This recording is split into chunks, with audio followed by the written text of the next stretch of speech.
So the reason that there is a lot of relief when you begin to experience your true nature, which is the awareness itself, is because when you're experiencing your true nature as the awareness itself, you're not you. That's the relief. You're not who you typically are all the time. You know, the one that is thinking all the time, the one that is worried, the one that is looking forward and backward in your life all the time. The awareness that you and I are is not personal. That's why well-being is available there. Because when you're experiencing your true nature as awareness, you're free from the condition you were in as a person. All the things that you were psychologically suffering from aren't there anymore. You're free from the condition you were in when you identified yourself to be a separate self, because when you identify yourself to be the awareness that is your true nature, you're not a separate self anymore, because that awareness that is not personal, that is your true nature, is literally actually the exact same awareness that every other human being on the planet is experiencing. Which means that there are no separate selves in reality. It means that non-duality is the truth. Non-duality means that there is no separate self, that there is no subjective, objective reality. That would be duality. I am separate from everything. I'm separate from the world. I'm separate from other people. That's the life of the person. When you're experiencing your true nature as awareness, there is no separation. There's no separation from you and any other human being, and ultimately there's no separation between you and life itself and the universe itself. This is a very freeing experience. But it's not going to happen the first time you meditate. It's not going to happen for a while. You've got to practice meditation for a while to loosen up the system. You've got to practice meditation for a while to soften your mind, to open your mind. You know, the last class, one of the things I said is that when you're thinking, your attention is focused on the thought activity, and it's a very pea-shooter brain focus. It's a very small focus on the brain. There's just the experience and the thought, the experience and the image, the experience and the emotion. It's a very tight situation. But when you move your attention from there to the belly, and when you're being the awareness, aware of the body breathing, that tight situation opens up. And although it may only be open for a brief period of time before it closes down and goes back into thinking, while it's open, there's the possibility of experiencing what you actually are. But it's very brief, so it takes a while, and it takes a while of practicing before this experience of the awareness, aware of the body breathing, opens up a little bit. And when it opens up a little bit, you can start to experience the difference it makes. If you stay with this practice over time and you really understand what you're doing and you learn how to do the practice, eventually when you're sitting there doing this, you'll experience some subtle shift takes place when your awareness is aware of the body breathing. A subtle shift occurs.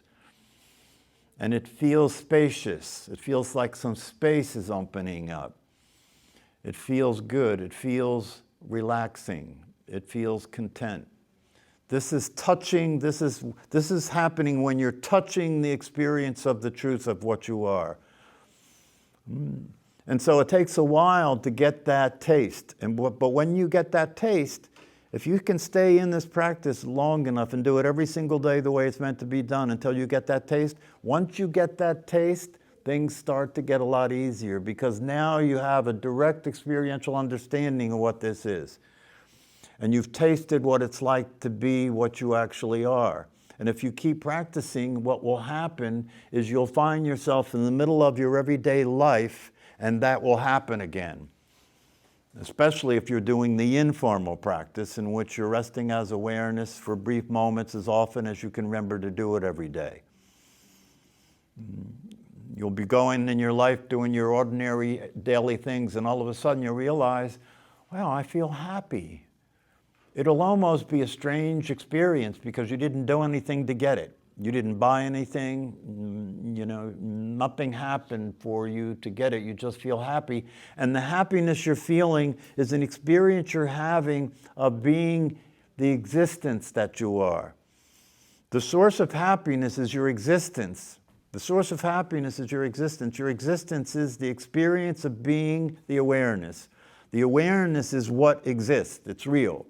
The experience of your existence is inherently happy. If you look at a baby before they are told what they are and they change identities, if you look at a baby before they're told what they are and they change identities, look at their face.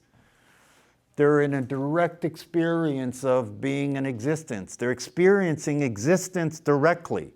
They're not experiencing me in existence. They're not experiencing that I am aware. See, once you get the name and play the name game and you get the body game, right? Then when you think of awareness, you think, oh, me as the person is aware. So then you've lost contact with the truth right there. No, but you as a person can never be aware because a personality doesn't actually exist. The personality can't experience anything. So when you experience the truth through meditation, you experience the awareness is my nature. It's not, I don't have awareness, I am awareness. And when you start to experience the truth of yourself and it starts to bleed into your everyday life, your life transforms. You start to wake up in the morning and experience gratitude because you woke up. It doesn't matter what's going to happen that day, you're just happy to be here. And if the source of your life is the experience of your existence and the gratitude you experience because you exist, you've had something stable there that you can count on, right? Because your true nature as awareness is stable. It never changes. It's always exactly the same. And it's always in a state of well-being. The question is, can you make contact with that? And if you make contact with that, can you make the transition away from your conditioning to experience that that is what you are? And to the extent you experience that is what you are, your life will be happy. And you'll be able to relax and enjoy your life. And fear will go away. And there's nothing to be afraid of when you're experiencing your true nature because it's formless. What can happen to something that's formless? What can happen to you if your true nature is like the space in this room? What can happen to the space in this room? No matter what happens in the space in this room, it will have no impact on the space. This is the same thing that's true about your true nature. No matter, when you're experiencing your true nature with consistency, no matter what the circumstances are that are occurring in your life or in your mind or in your body, it doesn't touch that experience of being the awareness. Because the awareness is not the body and the awareness is not the personality. The awareness is always free and always the same. See, one of the things that's different when you practice meditation consistently is you get in front of the sense experience instead of behind it, right? When we talk about presence, when people talk about mindfulness, they talk about presence, being present. That's what mindfulness is. Being present to what? The moment. Being present to the eternal moment. The eternal moment is the only reality that only exists. So being present to that is being present to life, right? Because the personality uses seeing to produce the idea that it exists. It uses everything to produce the idea that it exists. It has to do that because it doesn't exist. You see? So it keeps producing the illusion that the personality is real when it's not real. It's as simple as that. I say pay attention to the belly. I want to make that a little more distinct. It's not pay attention to the belly per se, it's pay attention to the hara or the dantian or the tendon. The hara or the tendon, they both refer to the same thing. It's an energetic location in the body. It's the center of energy in the body. It's about an inch below the navel and about an inch inside, right? That's the center of energy in the body. The word hara, as you recall from World War II, harakiri, right? That's killing yourself stabbing yourself in the center of energy, right? The Tandien is the same thing. They talk about the Tandien in a lot of the practices that involve the chi, the vital force, the energy that flows through the body, right? So when you're practicing meditation, you're paying attention to this area. Instead of the belly, start to think of it and start to practice paying attention to the center of energy in the body. That's a different way of practicing. It's not the belly anymore. You're focusing attention on the center of energy in the body. And when you focus attention on the center of energy in the body, now the breath becomes a different thing. You're not just watching the body breathing anymore, right? You're engaging with the hara or the tendon. And when you are experiencing this hara or this tendon, and by the way, this energy field that's the center of the body goes outside the body. It's not just in the body. It's outside the body and in the body. So if you're focusing attention on the hara or the tendon here, when you're watching the body breathe, now it becomes a different story, because now as I pay attention to it, when I inhale, I'm expanding the hara. When I inhale, I'm expanding the tendon. I'm expanding the energy field that's the center of energy in this body. And when I exhale, I'm contracting that energy field. So if I'm inhaling and exhaling, I used to study Kundalini Yoga. They have a practice called the fire breath, the fire of the breath, right? And it's hyperventilating. And what that's about is they're practicing inhaling and exhaling quickly in the tendon, right? It becomes a pump. It's an energy pump, right? So they're inhaling and exhaling. And I remember when I used to practice this, if you inhale and exhale like that for a while, right?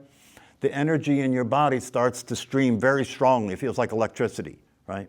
And in Kundalini Yoga, that's what they want, because they're trying to get the energy to move up the spine to the crown of the head. Okay? But we're not doing that. We're not doing Kundalini Yoga. But still, if you pay attention to this hara or this tendon when you're practicing instead of just the belly, and understand when you're inhaling, let it expand, let the energy expand. And when you exhale, let the energy contract. And what we're interested in here is not necessarily increasing the chi, the flow of the chi, although you may do that. What we're doing here is we're looking to get into a balance, a breathing balance by expanding and contracting the tendon. So that's a different way of understanding and looking at the belly part of focusing attention. Yeah, of course, the freer the energy is to flow in the body, the more alive the body is, right? And the more alive the body is, the easier it is to experience the energy of the body, because it's more present. You can feel it more. I'm certified to teach Tai Chi Cha, right, which is a form of working with the chi to reduce the blockages in the flow of energy in the body, so the body can have a freer flow of the chi in the body. And acupuncture is the same thing. What acupuncture does is there are areas of the body where there's contractions and it cuts off the flow of the chi. And so the pins are put in energy points in the body to stimulate and open up that energy center so the energy can flow freely. That's what that is. I mean, that's what this is all about, being aware all the time of your body and your breathing. See, most human beings are suffocating all the time, because most human beings are holding their breath. When you're anxious, you hold your breath. Most human beings are breathing up here, not down here, right? And they're not getting enough oxygen. You're suffocating your body. If you become awake and you become aware of your breath so that you can be aware of your breath all day long, right? Then you can practice breathing fully. You can practice taking deeper breaths and breathing fully and having a deep, balanced form of breath, right? That'll go a long way to help the body relax, to give it more oxygen. So this is about the truth. And the truth is, you can wake up and experience reality as it is. You can wake up and experience your true nature as it is. You can wake up and experience your conditioning as it is. And if you wake up and you consistently are aware of what's going on in the mind, right, then you don't have to suffer from it. You don't have to be in a mental state and suffer from it. You can be aware of what's going on in the mind, but not experience yourself to be the mind. You can be aware of what the voice in your head is saying, but be aware that you're not that voice. That voice talks a lot of crazy stuff, And when you thought that was you thought you were crazy, and you had to keep it a secret, right? So you can let that one go. It was never you. It was never you. It was just a voice in your head talking. Now, because if you practice meditation consistently and you start to be more awake, more aware, right, of your mind, right, then when your mind is talking crazy talk, you're not interested anymore.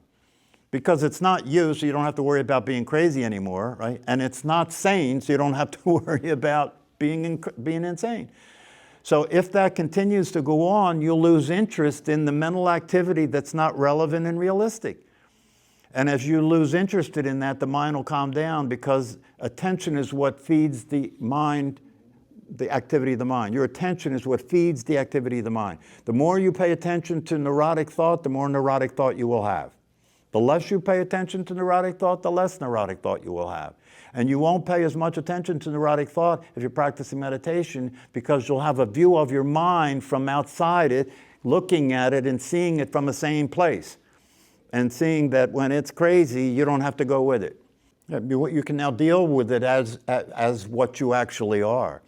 And what happens, and the biggest difference this made for me, right, was that it saved me in my relationships, because in the past I was always believing and trusting in what the voice was telling me and what the emotions were telling me as far as what to do and say in relationships. It didn't work. It didn't work, right? That doesn't work. You may have noticed. I don't care whether it's between you and your kids, you and your wife, you know, you and anybody else. If you just let the mouth say what the mind says, you're in trouble. Especially when you're experiencing strong emotions, right?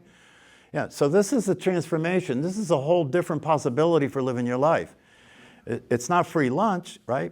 But it is free. And if you practice it consistently and you accept the guidance that I'm making available here and you come to this class on a regular basis, it will definitely make a huge difference. It will make a bigger difference in psychotherapy, and I'm a psychologist. Right, so I'm giving you a way out of having to pay me. But I don't mind doing that. At this point in my life, I don't need the money, and I'd rather just tell you the truth.